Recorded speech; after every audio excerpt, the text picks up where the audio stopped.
Effective April 1st, 2025, the Uganda Electricity Generation Company Limited, UEGCL, will take over the responsibility for the national power supply from Umeme Limited, which has managed the system for over 20 years.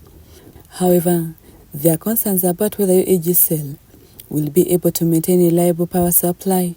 Currently, we are dealing with issues to do with the preparedness of the ministry, viz. UEGCL, to handle the transition from Umeme, the grid manager at that time, to Hole to UEGCL. They should emphasize on the rehabilitation of the dilapidated infrastructures. Whenever rains comes in, power goes off. UEGCL should build trust from the population. The Minister for Energy and Mineral Development, Ruth Nankabirwa, reassured that with the necessary resources allocated, UEGCL will be capable of ensuring effective service delivery. The number of times I've submitted to Cabinet our request to build the capacity of UEGCL to be able to handle, where we submitted request of $70 million every financial year for 5 years. And what we are going to receive, the $50 million is the first intervention since I submitted my request to Cabinet. So colleagues, the trust that our shadow minister has been demanding from UEGCL is answered by the CAPEX that we want for UEGCL, because it's a tool that Umeme has been using, and we want to perform better than Umeme in terms of service delivery, but also in terms of affordability of power.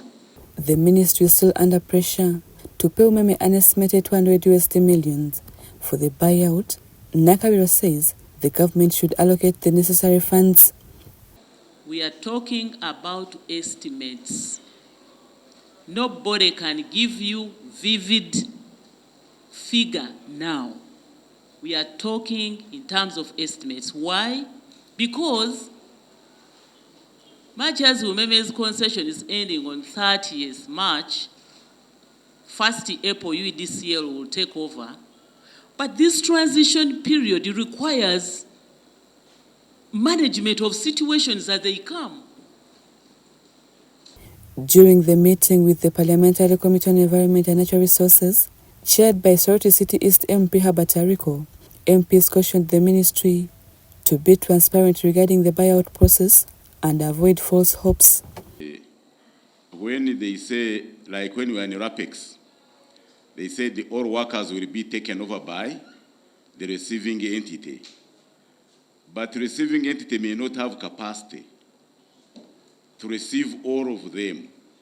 So isn't it good that you tell people that this one has been a private company, this is almost a public company, your dealings with your workers has ended. This is not a takeover, neither is it a merger.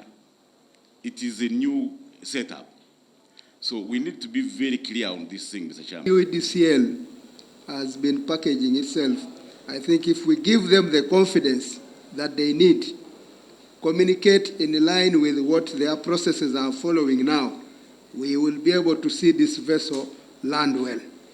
Rebecca Nantongo, Gloria Butabinji, Parliament.